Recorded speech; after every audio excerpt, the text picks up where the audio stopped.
And you're allergic to your eyeballs? Ha! That quack's still living in the dog cages. So what's making her sneeze? Well, modern science tells us sneezing is caused by a tiny organism. A germ? No, a sneeze gremlin. Most likely up her nose. What's that? Voila! One sneeze gremlin. Let go, Mac. It's warm in there. Huh?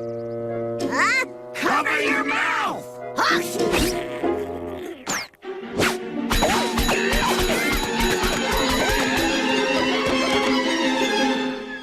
Will you guys quit monkeying around in here? Not a monkey!